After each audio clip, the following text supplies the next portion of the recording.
Jayhawks on the move as we are set to roll.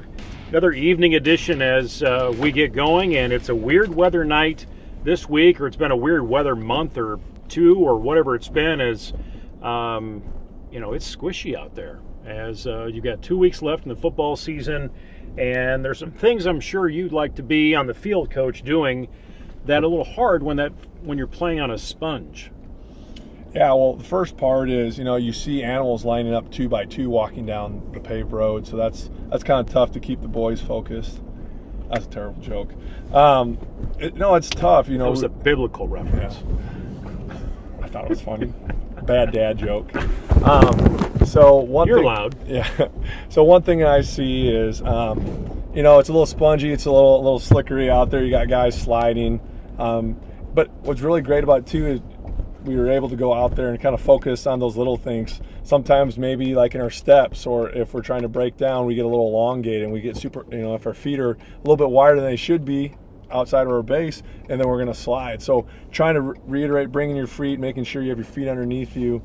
And it's actually kind of good to be able to come back and makes the kids think instead of being on autopilot and think, hey, I got this. Hey, I got to come. I got to bring my feet, and things such as that.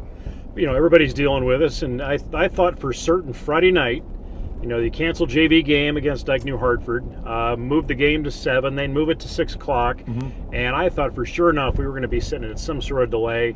There could have been a question at one point in the game based on some lightning if we should have or could have stopped it, but nothing really happened after that, and it was actually turned out to be, I thought, a relatively nice night for football. Yeah, and maybe what you saw was just a couple big camera flashes. I mean, that could be what you saw potentially, but maybe it looks sketchy, but that's where you have those people in positions where you have your athletic directors and you have the referees talking and making sure, obviously, the number one biggest priority is safety, and if they deem it safe, we get the game on, get the game moving, and then after that, we had some pretty good weather. So rewind to Friday, I guess whether we want to or not, but Dike is an impressive football team, and the one that stood out to me the best, their kicker. Yeah. Heck of a kicker. We talked about it when we were watching film. We call it nukes. That guy's nuking them through the back of the ends of the Dike New Hartford's kicker. Very respectable, has an awesome leg. And, when we talk about, obviously, things didn't go our way on Friday, and we can look at it in 2 ways. Part of us wants to flush it, move on. We can do better things. But we can't. I mean, sometimes we got to go back, and I know as a staff, we go back and look and say, hey, let's get some highlights, some lowlights. We don't need to sit through all 120 some odd plays and go through everything. Find some of the positive, find some of the negative things we can continue to work on, and use it as a learning tool. Well, you look at your strength of schedule. That's the second number one team you face this year. Hudson, the first one. Then you get into Dike. But talk about the mentality. We were on. I almost got hit there. Nice save on my. You guys want to see the mocked-up microphone box? We'll put that down here.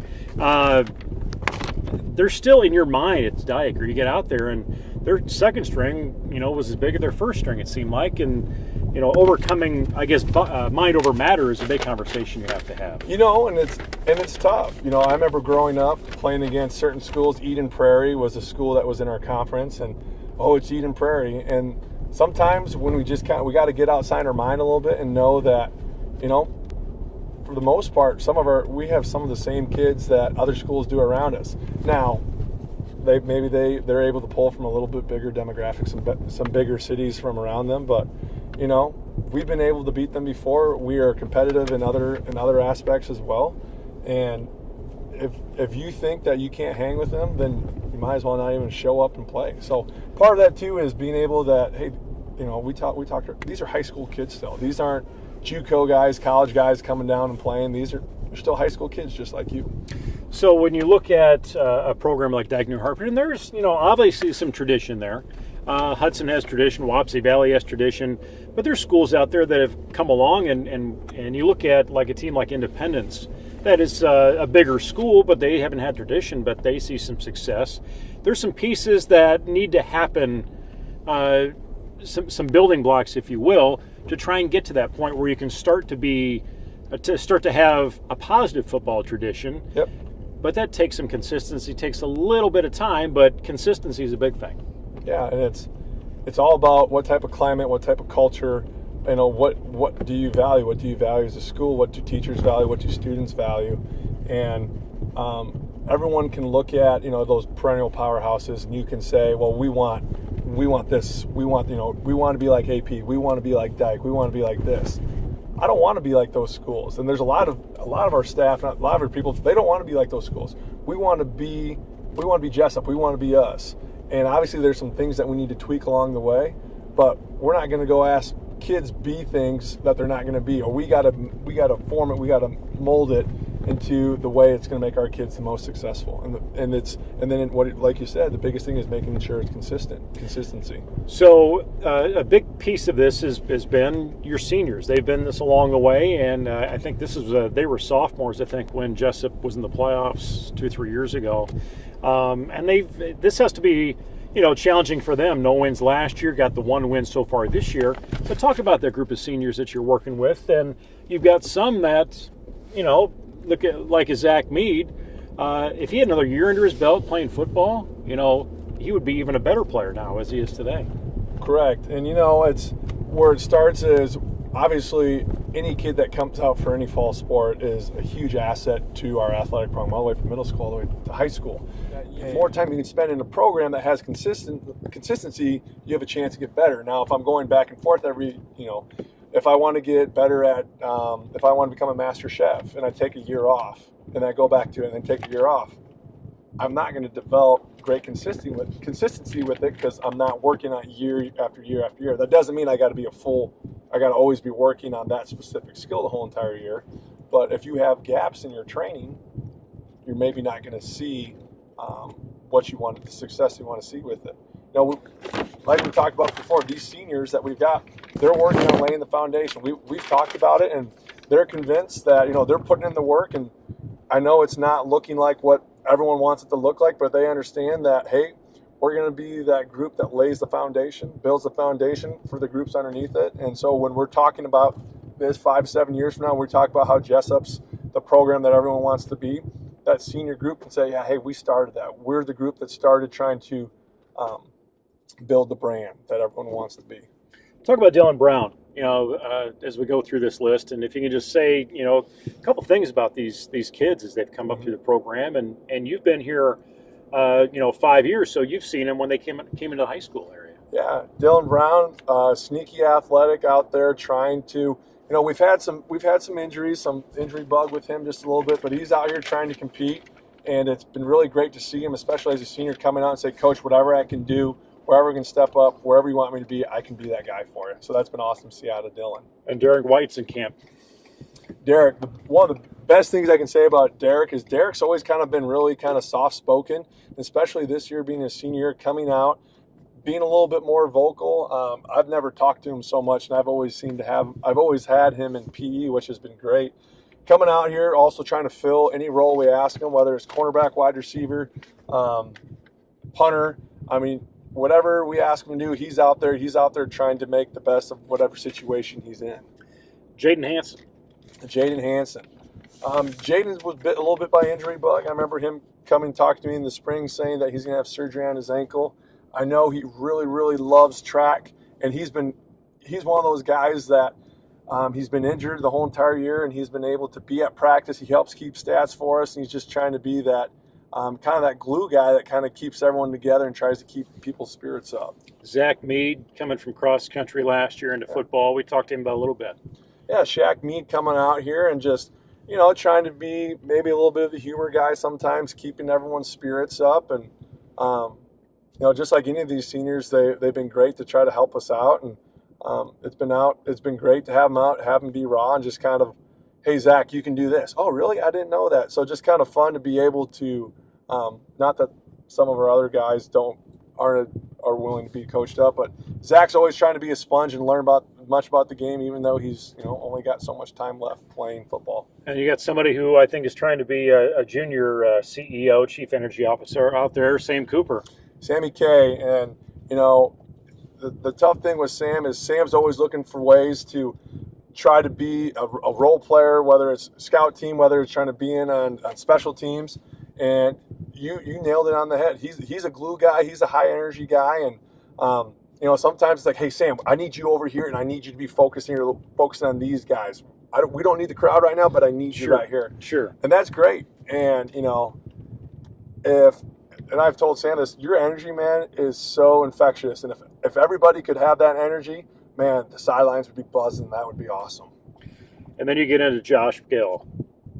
Yeah, Josh McGill.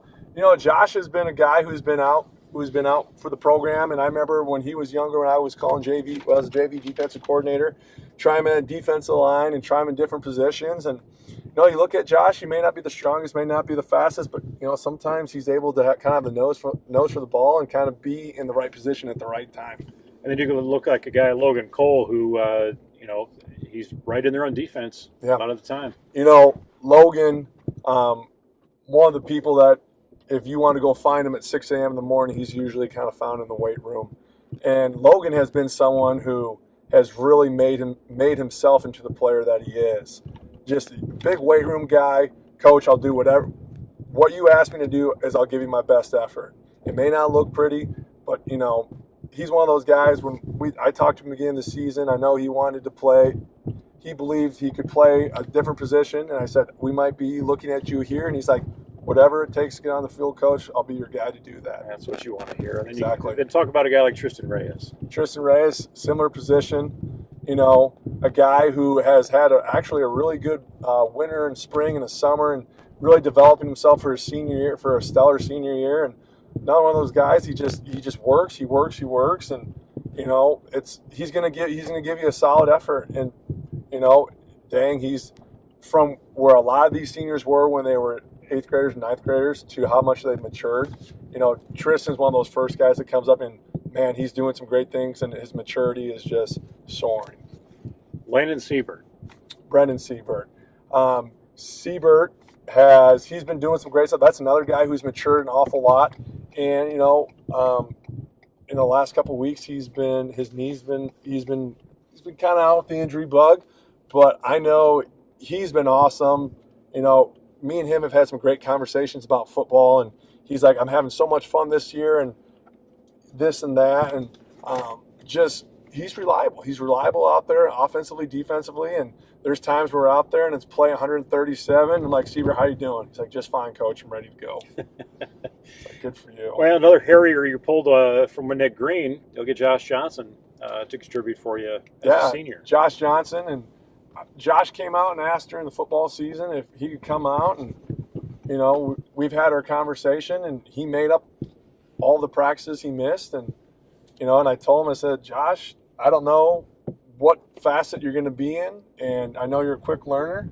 And he kind of gravitated towards the defensive and offensive line, and he went out there for a couple plays against Dyke, and I asked him, how was that? And he said, Coach, it was one of the best things I've ever done before. So it's been really cool to see Josh, even though the weeks of football that he has left, he's like, Coach, I'm loving every minute of it, and he's trying to soak up as much as he can in these last couple of weeks as well. Any other seniors on your support sideline that you want to mention in there?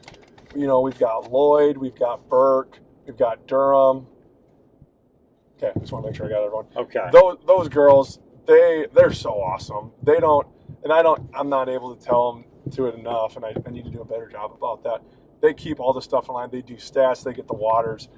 That's a part of the game where game day comes. I don't even have to worry about it because I know all those girls in bowling have it locked down for us. So it's awesome that game day, I don't have to worry. There's a couple more less things that I have to worry about. Well, Lanny Baugh cracks a pretty hard whip out there as a manager. I noticed that Friday night. There's things that she wants to see lined up out there from the manager's standpoint.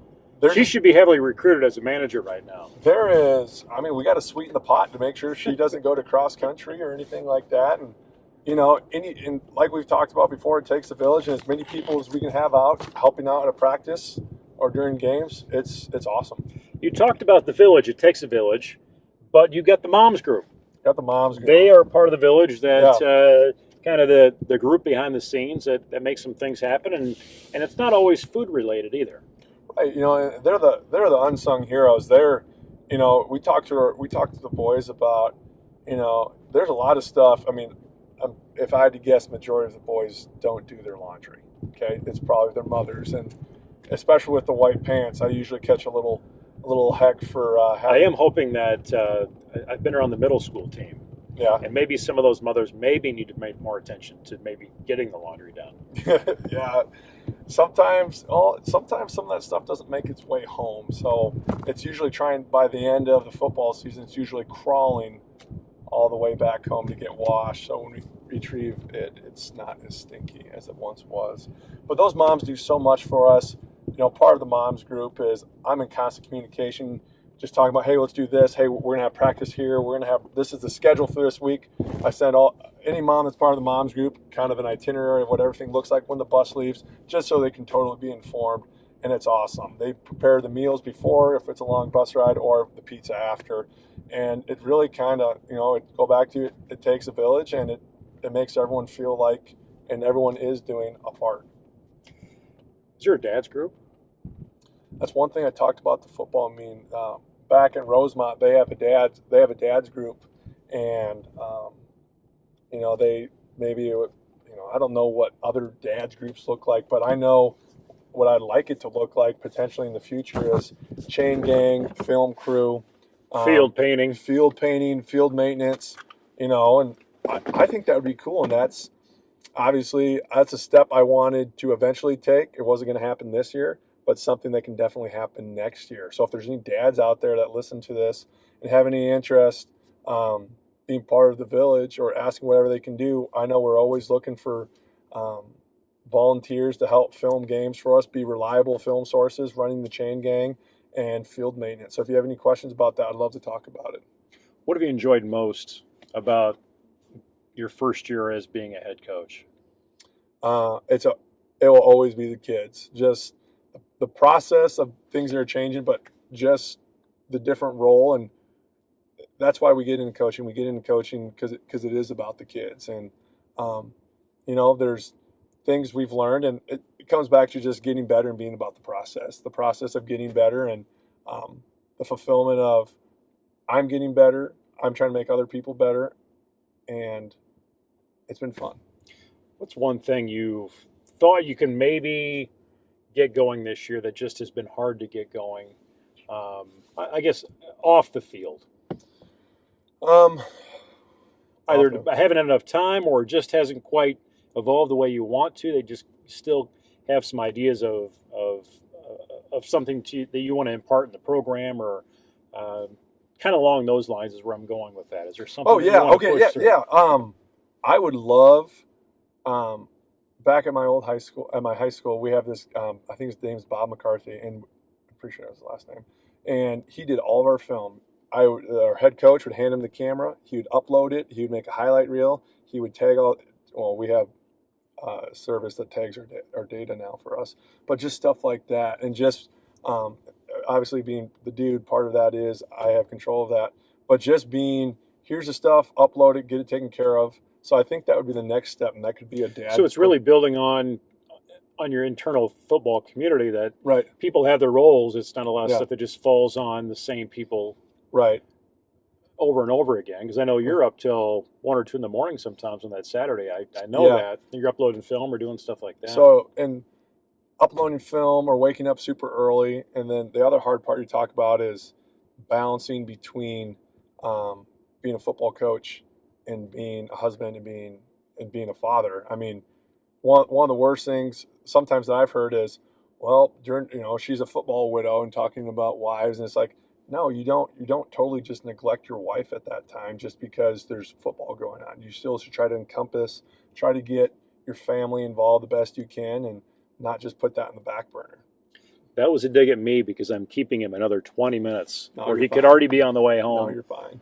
To the football widow that's waiting there with the lonely dog and the tired son. Yeah. She'll just hand him to you when she gets home, right? But that's not bad. Yeah. Well, I go up and say, hey, let me have them. You go, whether it's we warm up supper because we do a lot of meal prepping throughout the week, or our families come up and help us, or, I'd like to see him for, because his bedtime's usually about 7:30, and then Morgan and I get to have time where we just talk about her day and how things are going, and then we just kind of plan the week out and say, okay, well, we're going to bed so we can get sleep. When we can sleep.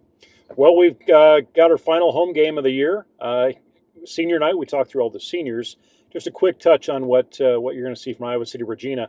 Again, another program with deep tradition and quite the success last year, but they've been on a roll here in district play. They're getting healthy. I know they're bit by the injury bug to start off. Their offense doesn't look familiar. It's very similar to what we run.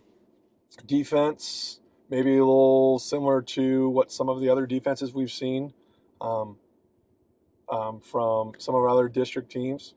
And, yeah, they're getting healthy. They run about a 3-quarterback system, coaches kids, some other quarterbacks. They do a lot of the, hey, we're going to run our stuff, so try to defend our stuff better than you can try to beat it. So, well, we'll have that broadcast for you on the Jayhawk Sports Network on Facebook Live as well as on local cable channel 400, as we should have kickoff no later, I think, than 7:30, but we have all the senior night festivities and all that going to take place as well. So we'll see you on Friday night as we'll have pregame with Coach as well before we kick things off.